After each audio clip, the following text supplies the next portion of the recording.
gonna get this. Great morning, great afternoon, great evening, wherever this conversation finds you. I am Travis Gray. This is Gray Transforms. Today we are blessed with another great guest, Nick Romeo. Nick Romeo is a faculty member of the journalism department at UC Berkeley, and his latest book is called The Alternative: How to Build a Just Economy. So I'm excited to speak about a variety of topics, but the first one, uh, Nick, I was really interested in the article that you published for the New Yorker called "When Philosophers Become Therapists." So before we get into that, how are you?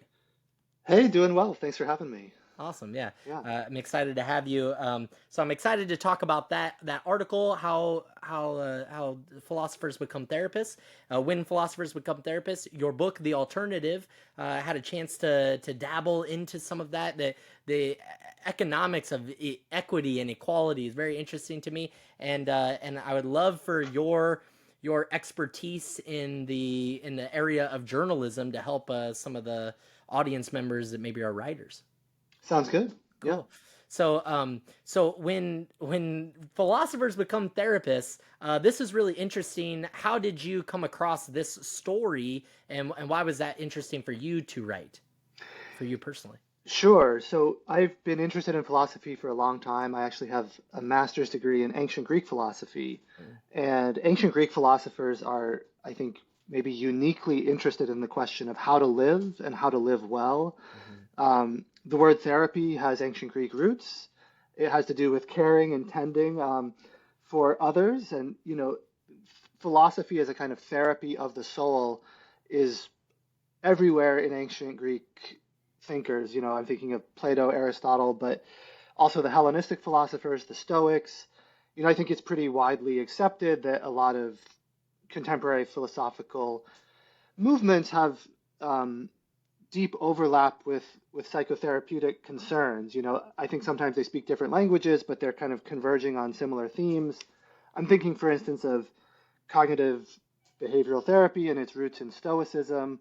Um, Freud has roots in Kierkegaard and other 19th century philosophers. So there's a lot of interesting continuity, and yet the way we think of both philosophy as sort of sequestered in the ivory tower and psychotherapy as um, really not having sort of a connection to these deeper human questions about how to live. I think sort of both traditions are underserved by that framing. So that's just a long preamble. I mean, the more immediate answer is basically that I'd been aware for many years that there was this smallish group of philosophers, mostly people with doctorates, who had a side business, or in some cases, a full time business as therapists. Now, some of them didn't quite identify as therapists, others very much lean into that label.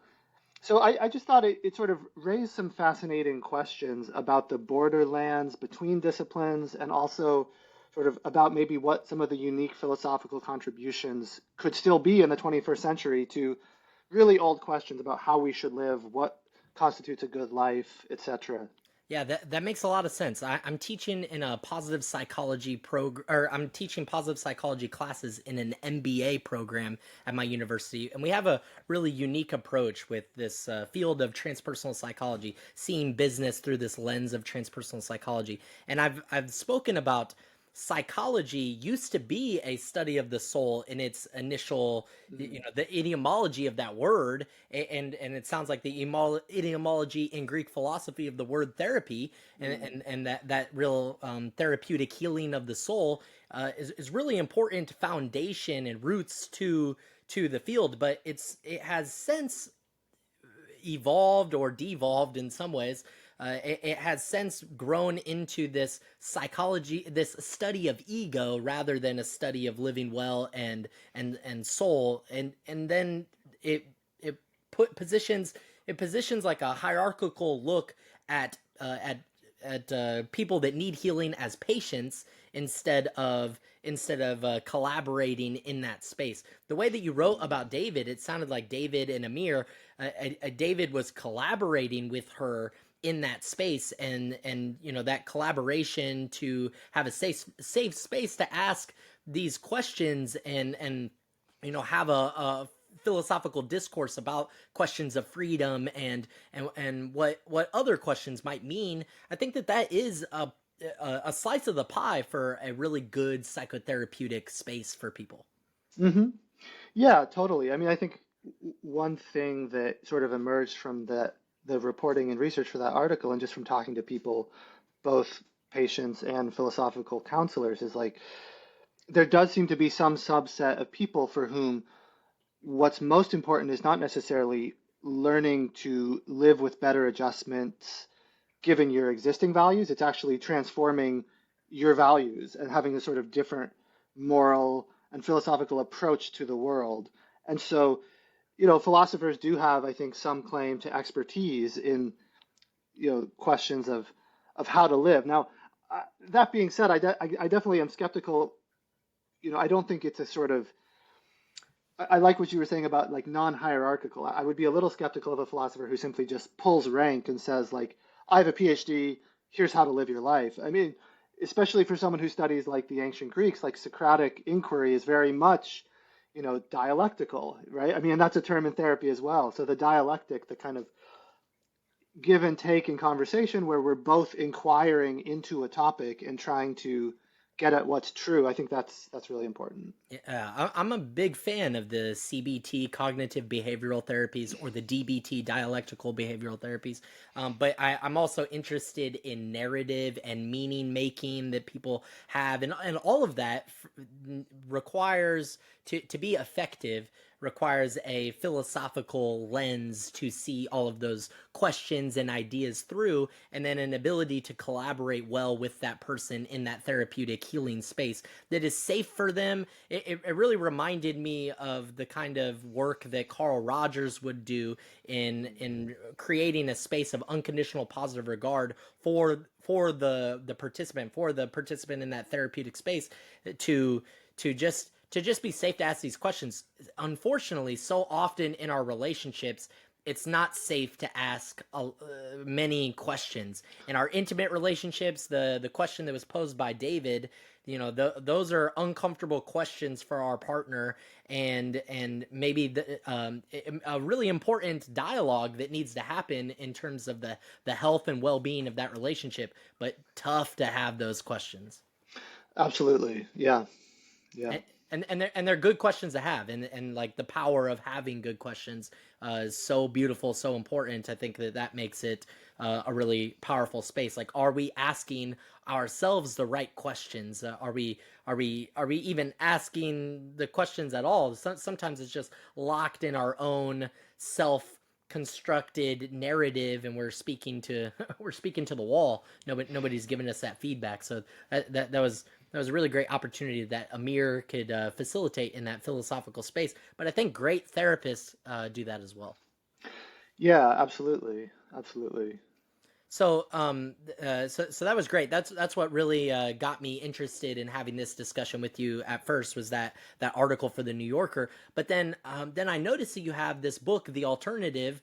So how to build a just economy. I would love to dive into that book. And it's really fascinating. Recently, I had been in a sort of the start of a different podcast with a friend of mine that is in a financial services industry, and we were having kind of the first episode of this podcast that was happening in person down here in the South Bay in San Jose.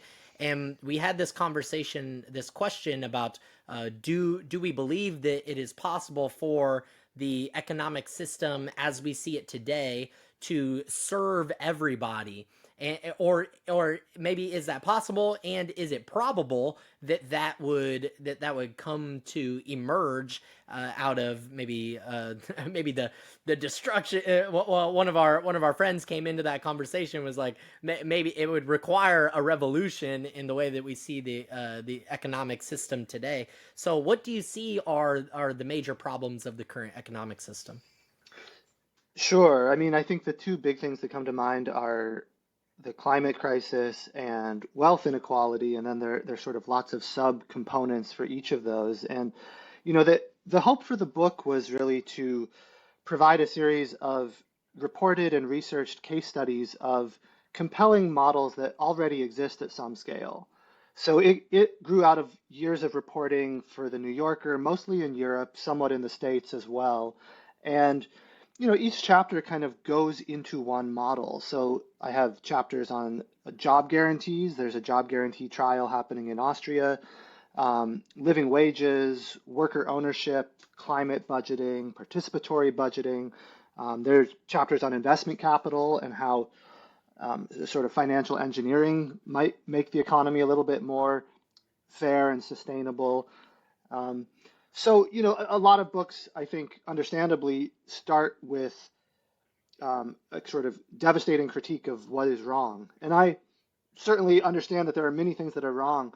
Um, this book, I was trying to flip the script a little bit and focus on what is actually working, even though there's smallish pockets of hope here and there. I mean, there are very interesting people and both public and private sector initiatives around the world that are sort of already creating a new economic paradigm, one that is more equal, more sustainable, and I think really the kind of stranglehold of the media often over our sense of what's possible is quite powerful. And so the intervention of the book was to try to say, look, there are many different ways that economies can be organized, and the sort of sense that we have no alternative, right? I mean, the title of the book is an allusion to the Margaret Thatcher slogan from the 1980s, which kind of became the whole mantra of neoliberalism. There is no alternative. There's just no other thing we could do. It's this or Soviet communism, and there's nothing in between. So rejecting that for the sort of myth that it is another aspect of the book. I like that a lot. I think that there is definitely room for the in between, and it does seem like it is possible to untangle the web that has been created through legislation and things that have just overlapped all of these different safes and balances for big business or the individuals and for the big man and the little man in our whole economic system. It seems like it's definitely possible. The probability is still definitely a question. But in the last 2 years, I had this opportunity to go to like these music festivals and kind of see that some people are gathering together to have things like you had wrote about land trusts and things like this. And so I had seen people have these opportunities to create these kind of creative communities around land, and particularly in Costa Rica, I've seen a lot of expatriatism going over to Costa Rica and buying these like old coffee plantations, some epic pieces of land, like really it feels like heaven on earth. Some of these pieces of land, and they're creating community and whole new economic systems, like micro systems that seem to be working for people. There's also another initiative here, and that's happening in the United States as well. Because, as an example, I forget the name of these people, but they essentially they're tapping into the major aquifer that runs through Nebraska. And so they found about 100 acres to in co-ownership with like a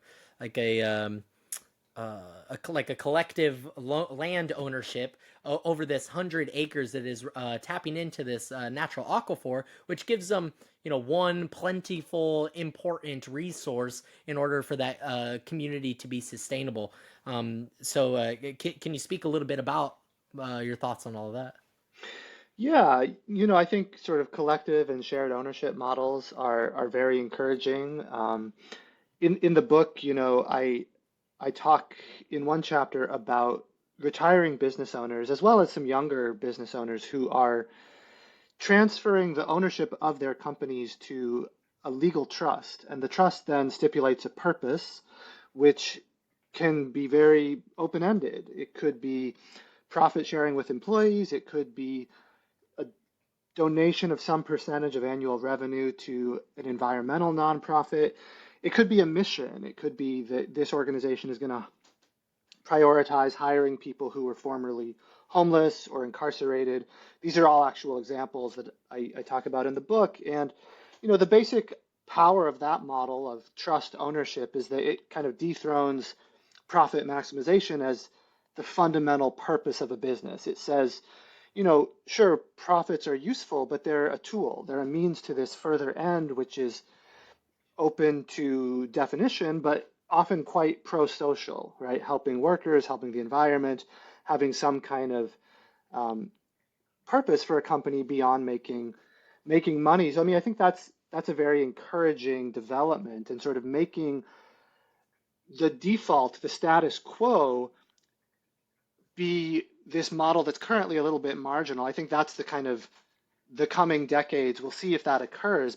Right now these things are a little strange. They're a little on the margins, although just within the last few years, Patagonia is a famous example of a purpose trust. And there are, millions and millions of Americans who work for a business owned by a baby boomer. So there's sort of lots of opportunity in the next few years for retiring business owners to do something very meaningful with those businesses that can really benefit communities, and that can keep jobs in America. I mean, offshoring and private equity are a part of this story as well. One of the people I speak to in the book is a retiring CEO of an optics manufacturing firm in upstate New York. So they make kind of precision lenses.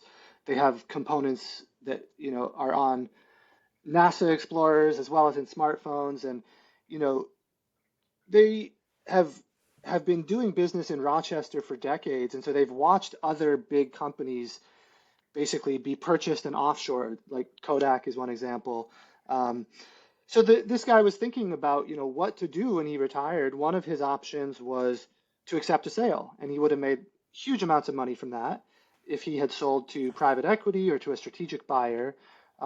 Instead of doing that, he opted for this ownership trust, a purpose trust, where in perpetuity now the business is owned by this legal instrument that stipulates some of his policies, which include very generous profit sharing with employees, keeping good quality jobs in Rochester. So that just makes it much harder now for Wall Street investors, for instance, to come in, strip all of the assets, sell the company, or offshore it, right? So this is unfortunately a very common event in the American economy, but one of the things I talk about in the book is a new kind of tool to fight back against that that's already being used.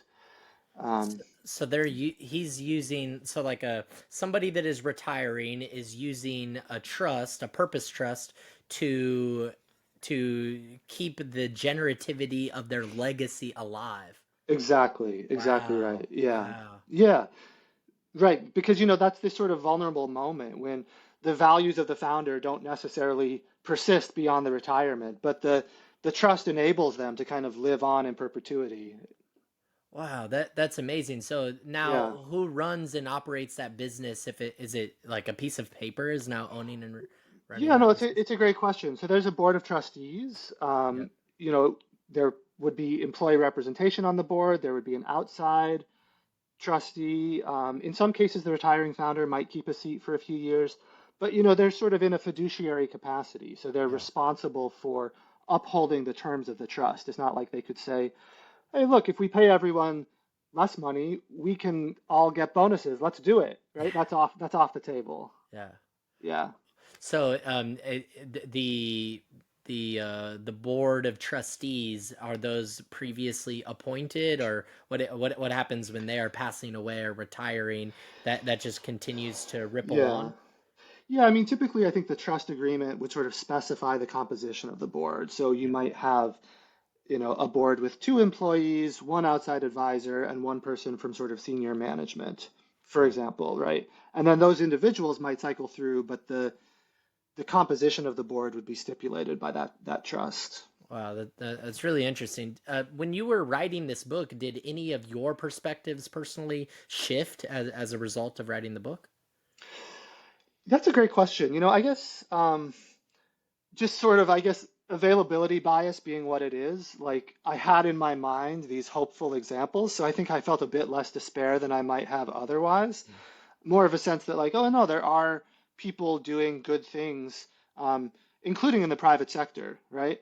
Not everyone in the private sector is just a sort of like profit maximizing, antisocial, stereotype. Like many of them are absolutely working very thoughtfully to try to improve conditions for workers, safeguard ecosystems in the natural world. There's like, I guess I did have a sense of kind of optimism from spending a few years. Now, whether that is merited, I think is another question, right? It may just reflect that I had this stuff sort of right there in my mind and it was most available, so I thought about it most.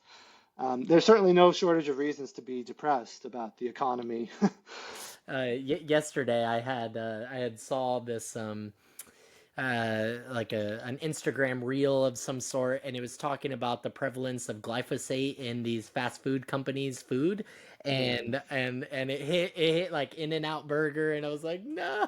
Well, once in a while, I appreciate a visit. I'm very healthy in many ways and in my diet and things, but once in a while, and now there's this high prevalence of glyphosate, like 76% of fast food restaurants having this, and it made me kind of drop down and be like, wow, we live in such a tough world. Like it just you have to be careful of everything. Our relationship models in a lot of ways, modern times, influence of social media and all kinds of things.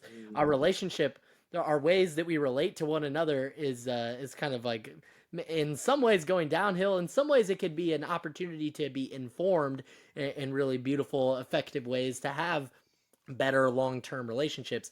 But then, and on top of that, you have to be worried about your food. You have to be worried about all these things, and it's a scary world. So you're saying that as a result of writing this book, maybe you had a little less optimism Well, no, I think I was more optimistic because the book is full as a of result. Okay, hopeful case studies. sure.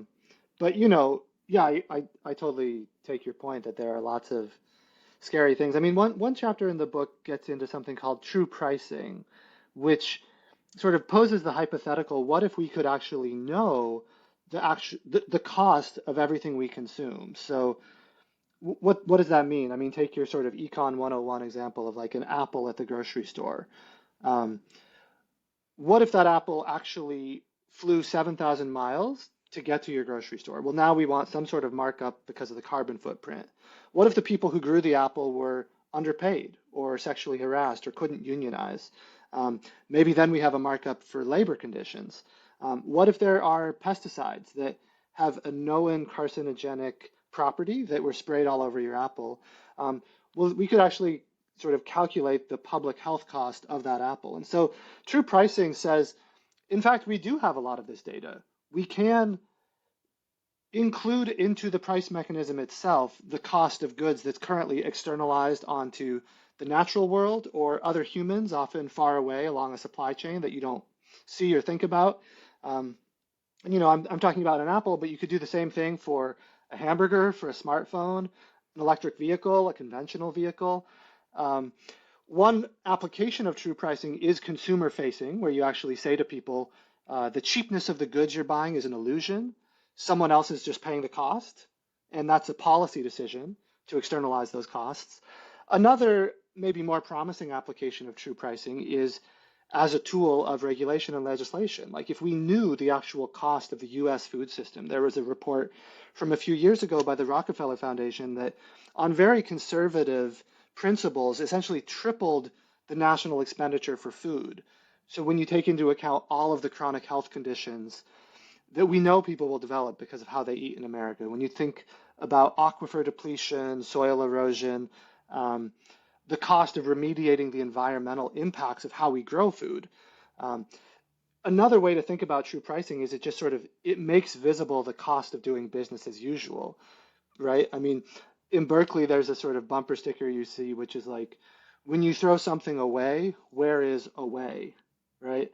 So even the idea of like an economic externality, it presupposes some border. Where you're like, oh, we toss stuff over there and then we don't think about it. But as the climate crisis makes increasingly clear, those borders are coming closer and closer.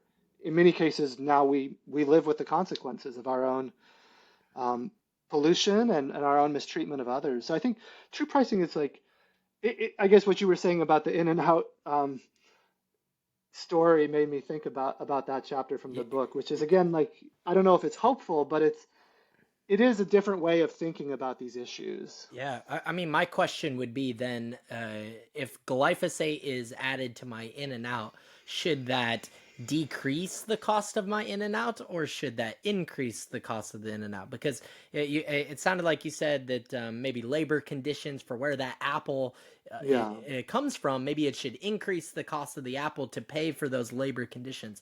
But it seems like, oh well, that say that there would be a 10% profit cap on every item that is sold in this true pricing model, and so the company can profit 10%, and that is probably going to go to the continued growth and development and expansion of that company, which is maybe in a conscious capitalistic way that could be great.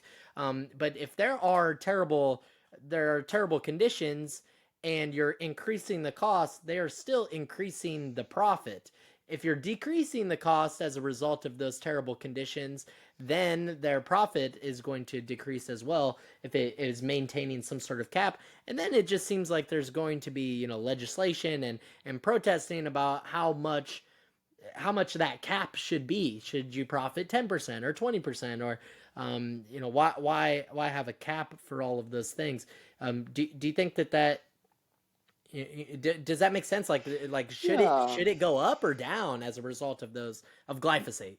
Yeah, well, so the way the true pricing model works is it would go up because there's some health cost that's not being paid by the company, but that is being paid by society.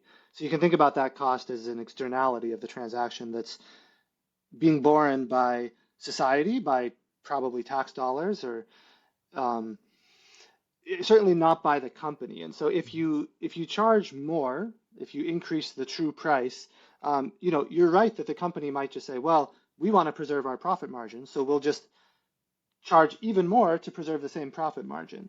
Um, I think there are two things maybe worth saying. One is that the true pricing model doesn't indicate that like the correct action for certain kinds of very dangerous practices is just to use higher prices. Like, for instance, if we know that people are putting poison into food, the thing to do is not to sort of calculate the cost on the medical system for treating people who have been poisoned, right? It's to have legal and regulatory agencies that function at a high enough level to appropriately deter or sanction or just shut down any company that is poisoning people, which maybe would count under this example. I don't know enough about glyphosate to say, but certainly, you can imagine there are reasons that we have banned chemical lists, and that too, it's interesting, if you look at the EU list versus America's list, you really see the impact of corporate lobbying, right? There are all sorts of terrifying things in American food and cosmetics that the European Union has banned long ago, right? So I think again, it's like these things are subject to culture and to politics and to how a society kind of organizes itself. Um, but the second point, and I don't want to go too far on true price unless this is interesting, but the second point that maybe is worth making about true price is like, think about two apples side by side. Currently, the cheaper one, if you don't have a true pricing model in that store, which is everywhere basically. So currently, the cheaper product is more likely to be purchased. And so there's an incentive for companies to cut corners, either with humans or the environment. Now, if you had a true price store, now the cheaper product will be the one that's actually better for the world because the true price goes up the more you're externalizing costs onto the humans who grew the apple, the the diesel trucks that transported it. Suddenly you pay the humans better, you switch to EVs, or you buy from a farm that's only 10 miles away. The true price goes down. So it's a reversal of incentives whereby suddenly the cheaper price, people will buy more of the thing that is actually better for the world. It's a strange thing to think about because currently we have such perverse incentives within the food system that like if you buy the cheapest thing, you're often subsidizing really bad behavior by companies. Yeah. And are there grocery stores and things that are implementing this now? Is there Yeah, there already true are. pricing store? Yeah, there are. So there's a store in Amsterdam in the Netherlands that does true pricing, which is cool. And then, The second way that it's functioning in the world already is as a sort of auditing tool. It's an accounting tool that supply chain management audits can look at. So Tony's, the Dutch chocolate company, which is distributed throughout the US too, um, they have used true pricing year after year to improve conditions throughout their supply chain, both for workers and also for ecosystems.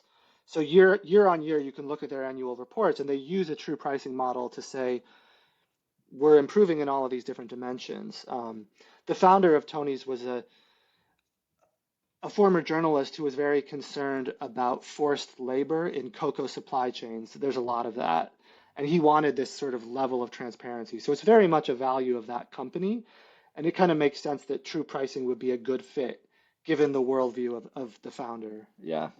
That's interesting. So, in the research for this conversation, I came up with a new word, and Hmm. so I want to share this new word with you. But it comes out of this conversation that I've gotten into with other people, and I'm gonna share kind of my view on it, and that'll maybe some people won't agree with that. I don't know if you'll agree with this or not, but it's a conversation about equity and equality, and I'm sure that you've seen this image of like the man, the woman, and the child, and one is like they're at sequential heights. So the man is the tallest, the mother is middle, and the child is the shortest. And then there's this fence that they're trying to see over. The man can see over it because of societal hierarchy and privilege and like this dominance hierarchy that is a part of our society. So the man can already see over it. The woman is having a hard time seeing over it, maybe can't see over it at all. The child can't see it over it at all.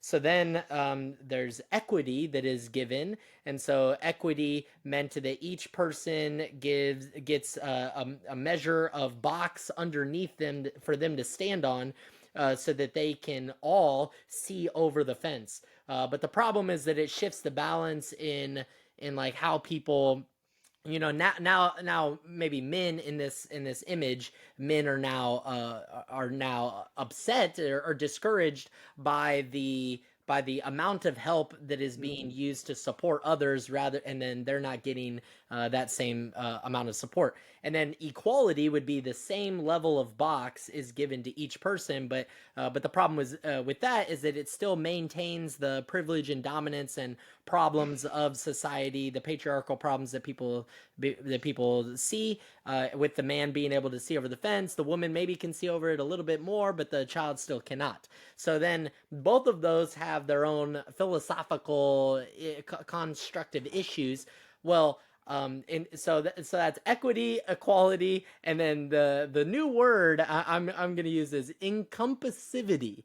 Encompassivity to mean the vision that I had on that is that the problem seems to me very clear as day, which is the fence is the problem, and so the man, the woman, and the child need to hold hands and collaboratively work to break down the fence, rather than argue about, like, who has more. And so then that fence gets removed as a part of this encompassivity. What do you are you familiar with this image that I'm speaking of? I'm not, no. Okay. Yeah. What are your thoughts on equality and equity, and is there is one more serving than the other? Hmm. Yeah, no, I mean it's an interesting and rich question. I think there are um, reasonable arguments for all of the sort of scenarios that you described. Of course. I guess one, a few things come to mind. Like one is that it's quite hard to have an exhaustive and comprehensive inventory of all of the different ways in which um, both biology and society might make someone short within the metaphor of the fence. Sure. Um, there's so many things, right? I mean, wealth and class are very real, if often overlooked aspects of American life. But as I'm sure you know more than I, like mental health struggles, physical disabilities, you know, gender, race, even sort of geographical accident where you were born. Yeah, so there's so many things that it gets very hard to have a comprehensive list of factors, right? And then if you're not comprehensive, then there's a sort of objection or at least a question about whether you've sort of correctly elevated one or two factors, whether those are in fact the dominant factors that disadvantage people, and that's like those sort of conversations can be very charged, but um, they are, I don't even know if they're even theoretically resolvable on empirical grounds. It's like you can't run the controlled experiment in which you give someone like, um, you take away their depressive disorder, or, depression and anxiety, but you give them parents who made more money, or you take them out of Appalachia and you put them into a sort of coastal elite, like San Francisco environment. Like, we just don't know really all of the things that disadvantage people. I mean, we do know some of them for sure. And so maybe you could still make a reasonable argument that we have to just kind of triage and say, look, we do know that these things affect how people are treated. Here's the evidence. Here's the intervention. And I think that's like there's some legitimacy to that argument. I guess the other thing that comes to mind when you're describing it is like I like I'm trying to think of what's a real world example of the three people helping each other, because that seems very attractive. But like how does that map from the fence onto like some actual social issue, I guess, in your mind? Yeah, I mean, it seems like it would be done in in legislation that is supporting some sort. There's an article written by oh man, I forget this guy's name.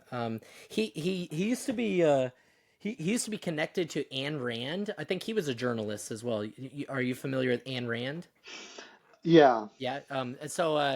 He was a journalist as well. He was somehow connected to her. I forget his name, but he wrote this article about the construction of America, and he was speaking about at the time of 13 colonies becoming a United States Mm. at that time of independence from the British government. They had to they were at first the initial interest and motivation was we want a country of freedom from these taxations that are unfair, and we want to have a nation that is for the people by the people. And then in legislation talks and things like this, they had to create these safes for maybe like logging companies at that time that are building all of the houses, because Mm. if there's like some sort of incorrect business that is done and that logging company fails because of their own oversight in their own economics, and they just for whatever reason, it's the bailout for the banks and things like this. It's that same sort of conversation. We might need to bail them out, and Mm. so we have to have these safe legislations put in place to support their continued success in order to make sure that we have houses and we can expand and develop our stuff. But then the people, individuals that maybe aren't these business owners, they're coming to their legislators as well, and they're saying, "Hey, well, you're giving this big business support. We need support as well." And then Yeah. the more that is done, the more entangled this system becomes, and it's Yeah. just laws on top of laws instead of actually rewriting some of the historic record, or revising rather some of the historic legislation that was put in place. Instead, it's a legislation on top of that one, and on top Mhm. of that one, and so then it becomes this entangled issue. So it creates more fence. But I ideally, I mean, in terms of race, in terms of disenfranchisement for ethnic groups and things like this, maybe maybe what's the word with R? Yeah, reparations. Reparations. Yeah. So the reparations, given the right argument for it, Yeah. done in the most appropriate way, if that sort of conversation could be had, then Sure. in one way you're at least working together to take down that fence, and so that's kind of how I Yeah. see that. Yeah, sure, sure. But you're right. Um, To have a comprehensive, how many fences are you needing to take down, and to have a comprehensive list of that, it's a really great point that you're making. I mean, there's so many, there's so many different ways that we are placed in this societal dominance hierarchy.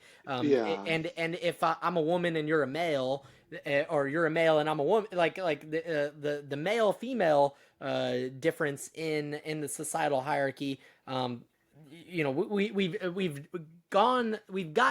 We've made major steps in the equality of women's rights and things like that over time. Things in all of those societal dominance hierarchy areas have improved, but they're slow grinding away improvements. yeah. And so then we continue to see an economy that seems to not be serving the best interests of all of the people. Absolutely, absolutely. I mean, one thing I read about in the book is the the model of a job guarantee, and this is currently being trialed in Austria outside of Vienna. Um, I guess to put that model in the terms of your metaphor, like anyone is given the chance to have a box. Now, I guess the one stipulation is you have to have been unemployed, right? But if you've been unemployed for a certain period of time and you would like to participate in the job guarantee, you're eligible, right? So there's no exclusion beyond that basic requirement that you have faced long-term unemployment. So rather than continuing to just receive unemployment benefits, if you want to join the job guarantee, you can, although you don't have to. You have the choice to keep getting unemployment. Um, Interestingly, everyone given that choice wanted to join the job guarantee. So there's something, at least in this experiment, about doing work with other people and in a way that benefits your community that's very attractive, right? It's more attractive than just kind of collecting a handout, which, a lot of sort of economists are a little surprised by that because they think, well, if people can get something for nothing, they will. We're inherently lazy and opportunistic. This sort of pushes back on that caricature of human nature and says, look, actually, people enjoy having the sort of time structure, the social community, the sense of purpose that a decent job can provide. I think another aspect is that um, people in this program get to co-design the work that they do, and they are taking account both of their own talents and interests, but also of the needs of the community. So, what is important to do in our town? So, I guess we're probably going to be overstraining the metaphor, but it's something, like not only are we giving people access to boxes to look over the fence, we're also sort of um, replacing the planks of the fence. Like people, you can imagine how this would be really valuable for sort of green transition work, care work for both young and old people. A lot of these areas where like the private sector doesn't do a great job of fulfilling basic human needs, you can imagine a job guarantee playing a really crucial role in those ways as well. So I think there are these sort of clever policy interventions that help people psychologically, are economically beneficial, um, and probably don't create any sort of uh, sense of bitterness or why are they getting this when I'm not, which some other interventions might. I mean, reparations is we could have a whole podcast on that, I'm sure. The example that I'm familiar with where, when the American government actually did do that was in, I think, like the 1970s and 80s. Japanese Americans who'd been interred during the Second World War were eligible for relatively modest reparations because of that experience. I may be off on the figures, but I think somewhere between $20,000 and $40,000, which, in 1980 was, that would be worth over 100,000 today probably. So it's not a trivial sum. Um, Whether that really sort of equals the value of being imprisoned for several years, hard to say, right? These are Yeah. difficult things to put a precise figure to. It certainly seems closer than zero. It seems like the cost is higher than zero. So that's kind of one successful example that some people point to for reparations in America. But Um, that's probably another larger conversation. Yeah, I mean, I like that. I like your optimism that there are certain policies that could be in place that help us work on the collective limiting beliefs that are maintaining the fence. Yeah. And maybe those policies are helping us deconstruct the fence of our collective limiting beliefs and what we believe is possible and probable, and then that lends itself back to the title of the book, The Alternative, and Mm. how to build a just economy. It's beautiful. And now while we still have a little bit of time, I would love to understand more about your writing practice. How often are you writing? What do you think it takes to become a great writer? Yeah, those are interesting questions. I mean, I I have sort of peaks and valleys. I have a sort of feast famine workflow often where, you know, when you're on deadline for articles and books, that certainly imposes a level of discipline that uh, can be very useful, where you have this sort of looming deadline, and so you know that it's important to put in a certain amount of time every day on the article. I mean, one thing I do a lot of is revising. I think, however strong a first draft is, there's always many ways in which it will be stronger after, a very close reading. And I think letting some amount of time elapse makes more visible the weaknesses, right? I mean, sometimes you have to almost structure in a little bit of downtime before you come back to something so that you see it with fresh eyes. And that can be very sort of discouraging, right? You think, oh, I thought this was the strongest draft I could possibly do. And then you look at it again and it can be better in all sorts of ways. And having trusted readers, whether those are friends, families, colleagues, editors, I mean, that's just another way of getting that freshness so that when you look at it again, it's better. I mean, the roots of the word revision, it's literally seeing again, right? Mm-hmm. Revision. You have to come back to it with fresh eyes. Um, yeah, so I mean, those, I guess, I, I really go up and down in terms of how many hours a day I'm writing, but I think whenever I'm on deadline for something, I try to structure in time for multiple drafts because it's always humbling how much better something can get, even when you think you've done a really solid job.